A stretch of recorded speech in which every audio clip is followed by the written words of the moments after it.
wabarakatuh. Perkenalkan, nama saya Heri Wahyudi STMkom. Home base saya di Prodi Teknik Informatika D3. Di sini saya mengampu mata kuliah pemrograman Web 1.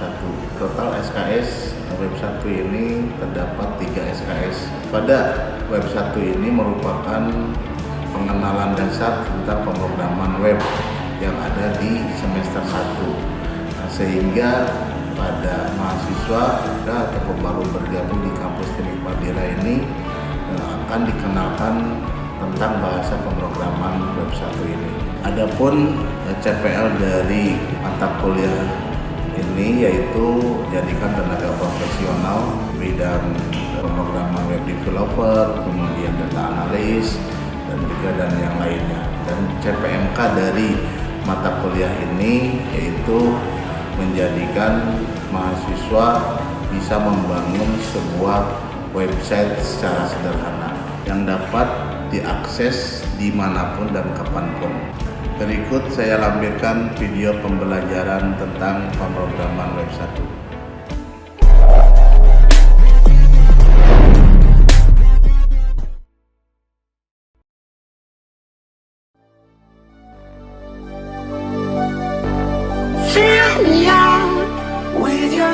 Assalamualaikum warahmatullahi wabarakatuh.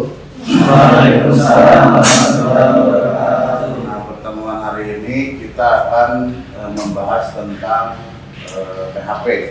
Ya, yang sebelumnya itu kita belajar tentang HTML, ya, kemudian JavaScript, CSS. Nah, itu sesuai dengan RPS yang telah diberikan. Jadi PHP di sini kita merupakan bahasa pemrograman yang banyak digunakan dalam sebuah sistem informasi. Nah, di sini PHP ini merupakan sebuah bahasa pemrograman secara praktikum, ya. Jadi mahasiswa nanti bisa mengenal tentang dasar-dasar dari PHP, kemudian bisa membuat sebuah website interaktif, ya. Dan selain itu juga bisa membuat sebuah CRUD, ya, atau create, delete, update, dan delete. Nah, sehingga nanti capaian akhirnya di dalam PHP ini kita bisa membuat sebuah website, ya, yang di dalamnya itu terdapat database, ya.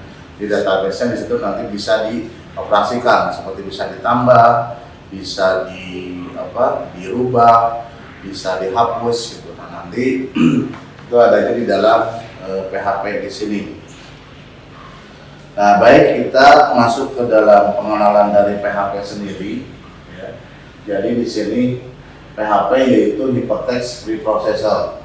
Nah, jadi PHP ini sangat umum sekali, ya, untuk bahasa pemrograman, dan sekarang juga sudah ada Java.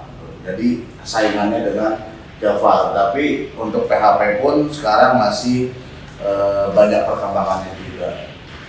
Nah, di sini ada sejarah-sejarah dari PHP, ya.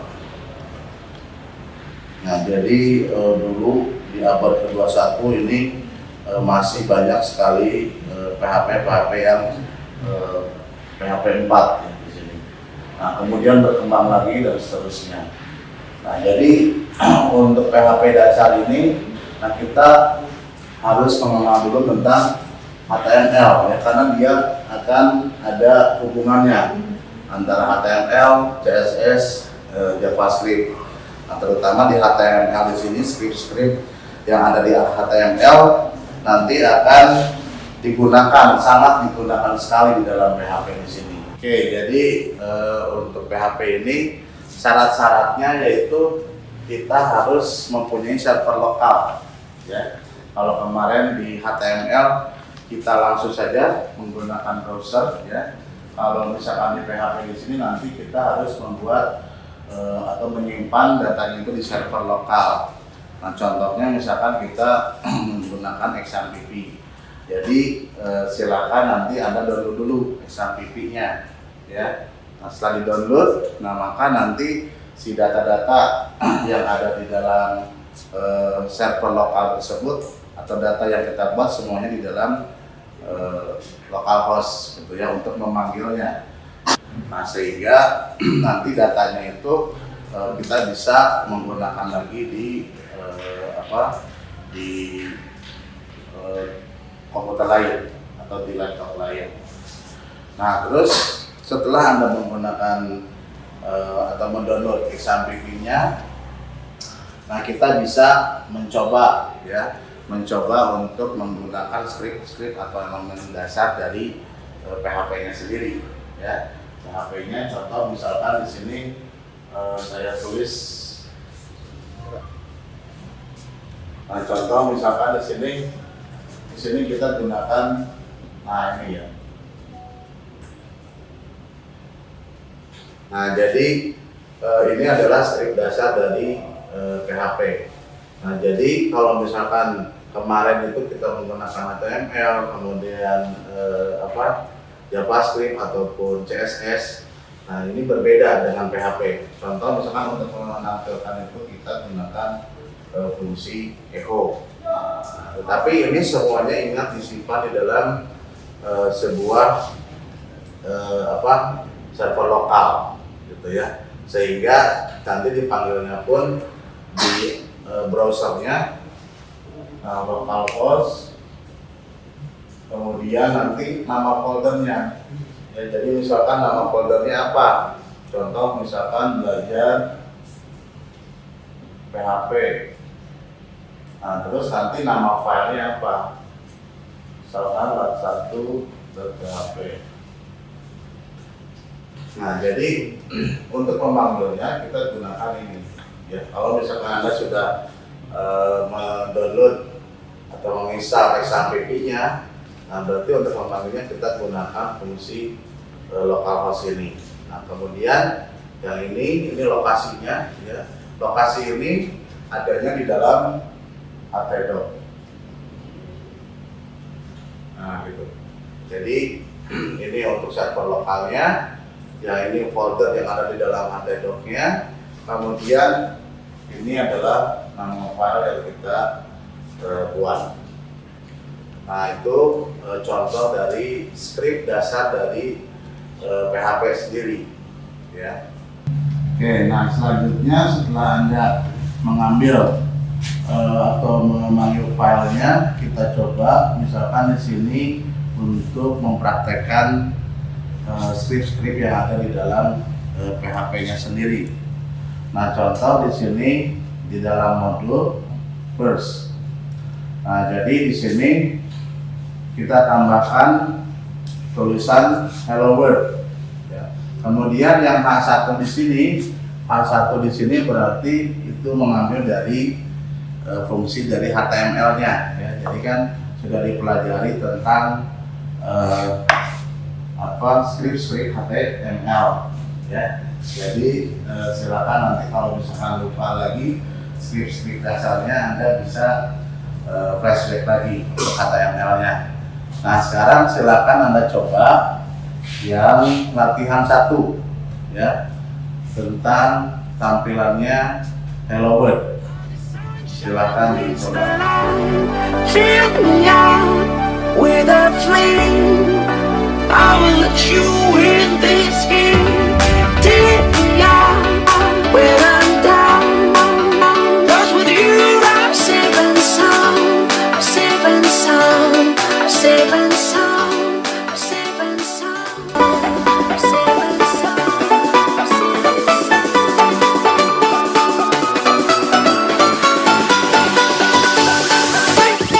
Bring that beat back.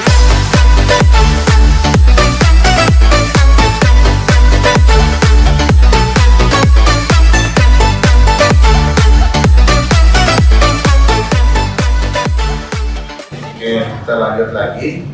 Tadi kita sudah mengenal tentang tipe data. Ya. Nah, kita lanjutkan lagi yaitu tentang operator yang ada di dalam PHP sendiri. Di sini ada operator aritmatika, kemudian ada penulisan, ada increment, relasi, logika, request, dan operator ternary. Nah, contoh di sini kita masuk ke dalam operator yang ada di dalam aritmatika. Nah, Di dalam aritmatika sendiri di sini kita mempunyai operator yang pertama tentang penjumlahan, pengurangan, ya, kemudian perkalian dan seterusnya. Jadi di sini contoh kita masuk ke dalam latihan selanjutnya.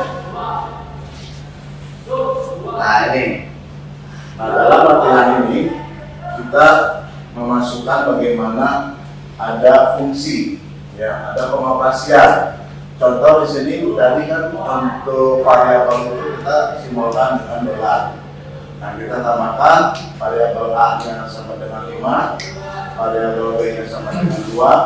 Nah nanti untuk penjumlahannya di sini kita tambahkan sebuah variabel baru atau untuk hasilnya, ya. Nah, jadi di sini untuk pengoperasian dari penjumlahan, sehingga kalau ditulis variabel C sama dengan, nah ini kita panggil, ya. Di atasnya itu kan kita sudah jelaskan variabel A, berarti variabel A, kemudian ini untuk operatornya, ya. Operatornya kemudian ditambah variabel B. Nah jadi variabel C ini menampung dari variabel A dan variabel B. Oke, sampai sini ada yang mau ditanyakan? Silakan, yang masih pada bingung jangan malu-malu nih. Silakan untuk bertanya. Pak, mohon maaf saya izin bertanya. Ya, silakan. Tadi kan saya sudah lihat di depan mengenai penjelasan Bapak. Pas saya kerjakan di laptop saya ada errornya. Gimana Pak? Oke, silakan yang error ke depan, Maulana.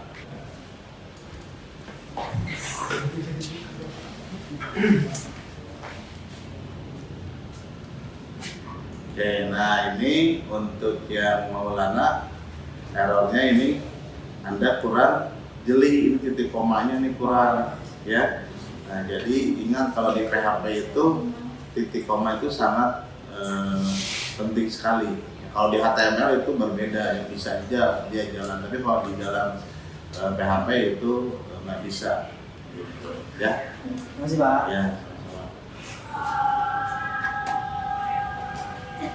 Nah sekarang kita lanjut materi tentang truth, ya. Jadi kelebihan yang ada di dalam PHP ini ada MySQL-nya, ya, untuk database-nya, sehingga data itu terjamin, ya, untuk disimpannya.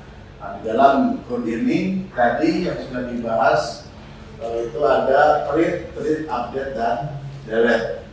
Nah, di dalam create ini, di dalam SQL-nya seperti ini, create, yaitu untuk menampilkan. Nah, untuk menampilkan di sini kita gunakan di dalam perintah SQL-nya kita gunakan select, kemudian ada delete. Nah, di sini untuk menghapus. Jadi di dalam database fungsi ini sangat digunakan sekali, ya, untuk merubah ataupun menampilkan datanya. Nah, kemudian di sini nanti ada fungsi-fungsi seperti MySQLi.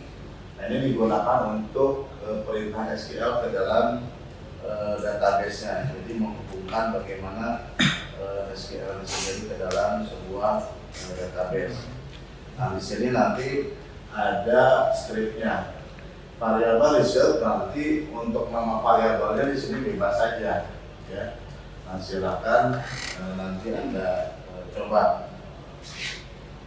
Kemudian ada MySQLi fetch assort. Nah, ini juga untuk mengambil satu baris dari hasil query-nya. Nah, contoh di bawah di sini hasilnya. Nah, nanti silakan Anda coba, ya, untuk koneksi dari database-nya, ya. Mulai dari koneksi database, kemudian nanti cara menambahkan datanya, kemudian ngeditnya, terus menghapusnya. Nah, itu bagaimana cara menambahkan di dalam scriptnya. Nah, contoh di sini di dalam modul sudah ada langkah-langkahnya. Nah, silakan Anda coba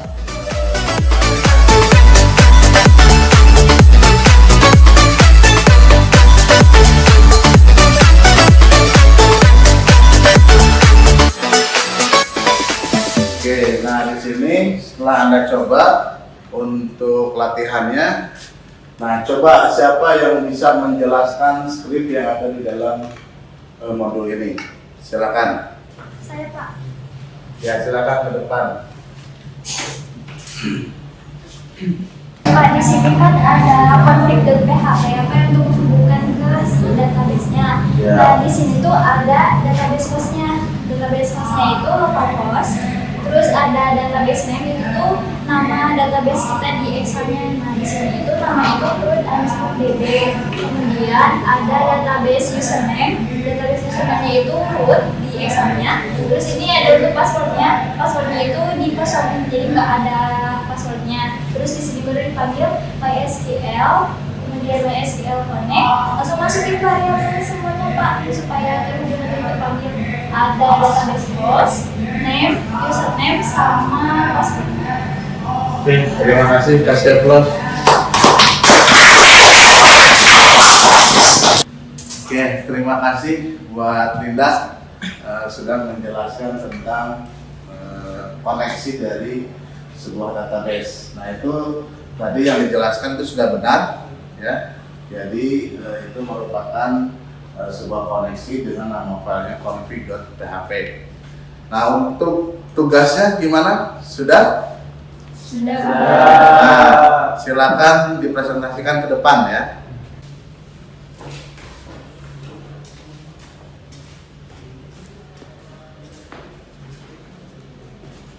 Assalamualaikum warahmatullahi wabarakatuh. Waalaikumsalam warahmatullahi wabarakatuh. Kami dari kelompok 1 akan mempresentasikan hasil diskusi kami terkait dengan tugas yang telah sebelumnya diberikan oleh Pak Heri. Di sini saya, Indah Dewi Cirawati sebagai moderator, lalu ada rekan-rekan saya. Saya Iwan Fauzi, perkenalkan nama saya Maesa Ramadan. Nah, lalu kami akan mempresentasikan hasil website yang telah kami buat. Untuk pembahasan pertama ini akan dijelaskan oleh saya. Nah, di sini kita telah membuat website yang tampilan awalnya seperti ini.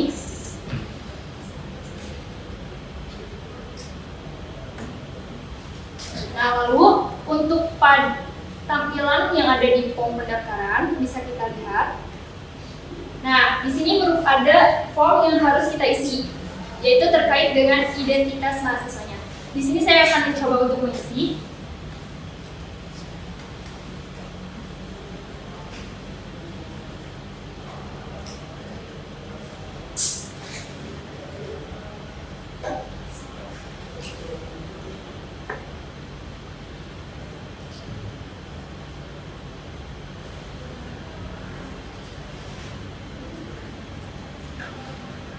Nah, lalu saya klik submit.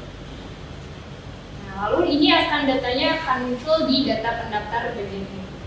Nah, bisa dilihat di sini telah muncul data yang telah saya input sebelumnya. Nah, di bagian sini ada tindakan edit dan hapus. Nah, bisa kita coba edit data sebelumnya. Nah, untuk mengedit kita tinggal edit aja apa yang mau kita edit. Di sini saya coba menampilkan nama lengkap saya. Nah, lalu kita klik simpan. Nah, jadi pada tampilan akhirnya akan muncul nama lengkap saya sesuai dengan data yang telah saya edit. Nah, terkait dengan codingan dari website ini akan dijelaskan oleh kedua rekan saya. Untuk pembahasan yang pertama terkait codingan akan dijelaskan oleh Iwan Fauzi.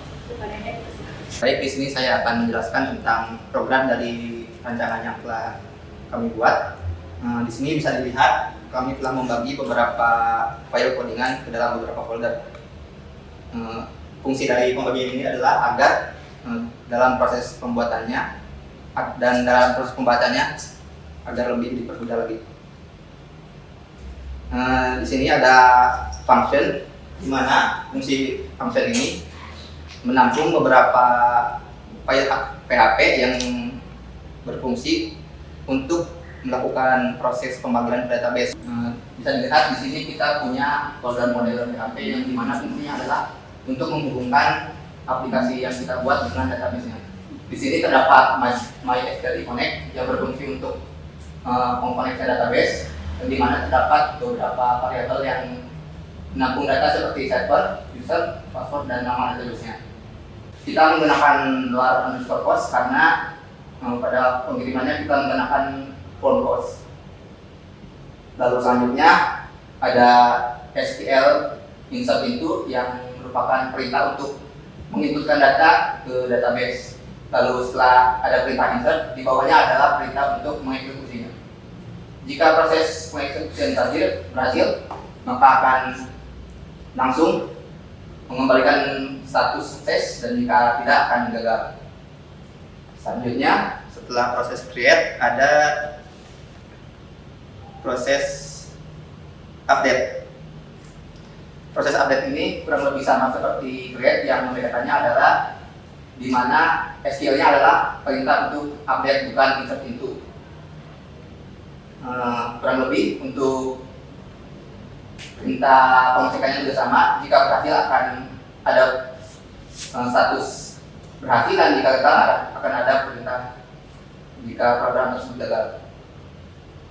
Lalu setelah itu ada perintah delete. Perintah delete ini adalah berfungsi untuk menghapus data dari sistem kita, yang dimana setiap kita menekan tombol hapus, sistem akan mengecek apakah ID yang dikirimkan itu ada. Jika data yang dikirimkan ada, maka akan langsung ke bagian ini, yang fungsinya adalah untuk menghapus dari database. Sekian untuk pembahasan yang dapat saya sampaikan. Selanjutnya untuk sisa materinya akan dijelaskan oleh rekan saya. Silakan. Yang pertama, di atas kita include dulu file model atau file koneksi database.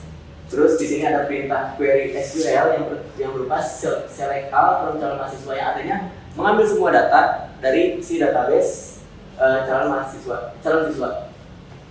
Nah, untuk ke bawahnya ini seperti ini, bagian ini dan sampai ke bawah itu untuk mengambil data-datanya. Contohnya di sini ada nama, email, ada agama, ada jenis kelamin, sekolah asal, dan alamat. Seperti itu. Terus kita lanjut lagi ke file delete. Nah, untuk file delete ini sama dengan namanya, ya artinya itu adanya menghapus data. Di sini kita bisa lihat ada ID untuk sebagai penentu data mana sih yang mau dihapus itu, dengan cara kita ambil ID-nya.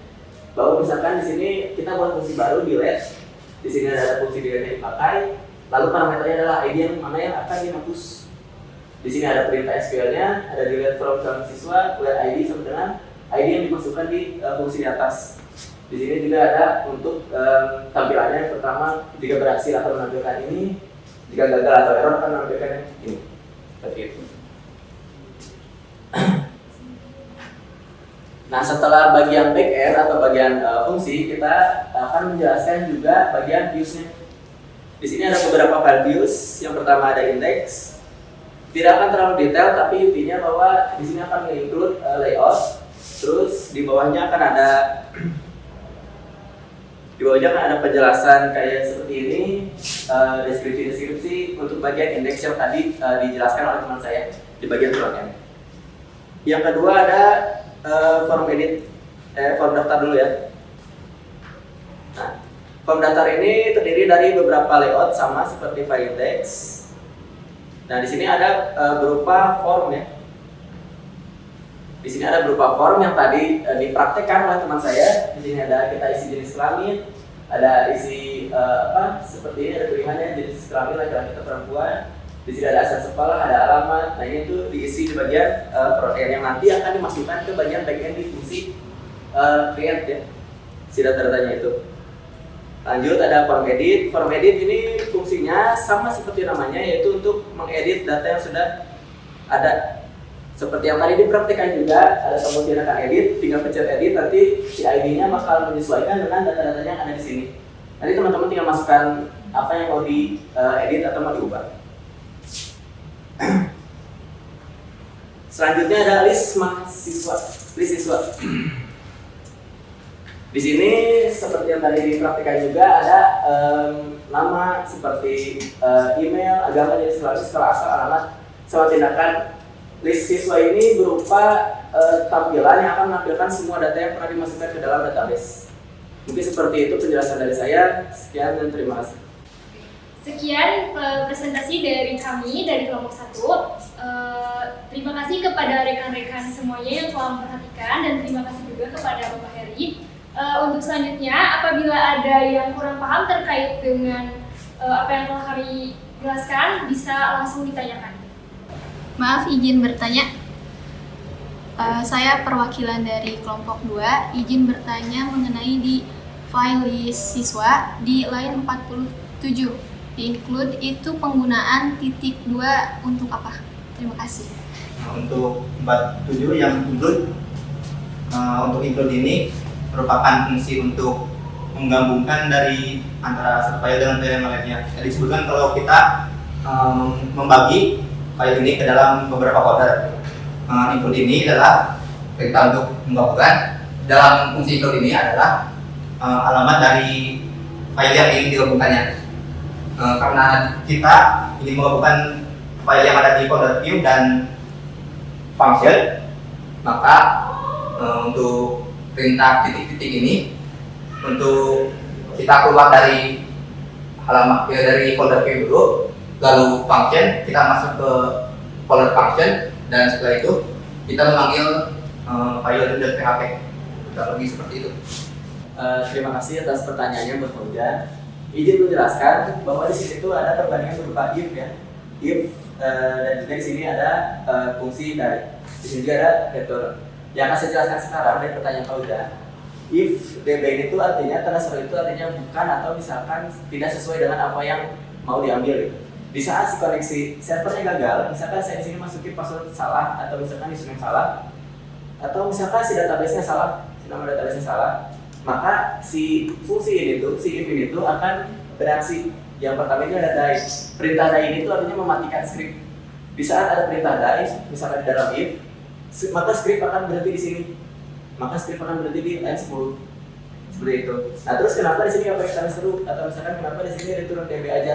Karena misalkan si ini berhasil, yang artinya nggak mati si scriptnya, maka akan mengembalikan si db ini yang artinya berhasil. Maka akan masuk ke variabel ini. Seperti itu. Baik, terima kasih kepada rekan-rekan semuanya yang telah bertanya. Kami dari kelompok 1 akhiri saja presentasi pada kali ini. Terima kasih. Wassalamualaikum warahmatullahi wabarakatuh. Waalaikumsalam warahmatullahi wabarakatuh. Oke, terima kasih yang telah melakukan presentasi. Tadi kita sudah presentasi, kemudian tanya jawab juga ya dengan mahasiswa. Nah, di sini ada sharing juga. Jadi Anda sudah tahu apa itu CRUD ya. Kemudian di situ juga kita sudah bisa membuat sebuah template dari website. Nah, jadi untuk hari ini pertemuan hari ini kita cukupkan. Sekian, saya tutup. Wassalamualaikum warahmatullahi wabarakatuh. Waalaikumsalam warahmatullahi wabarakatuh.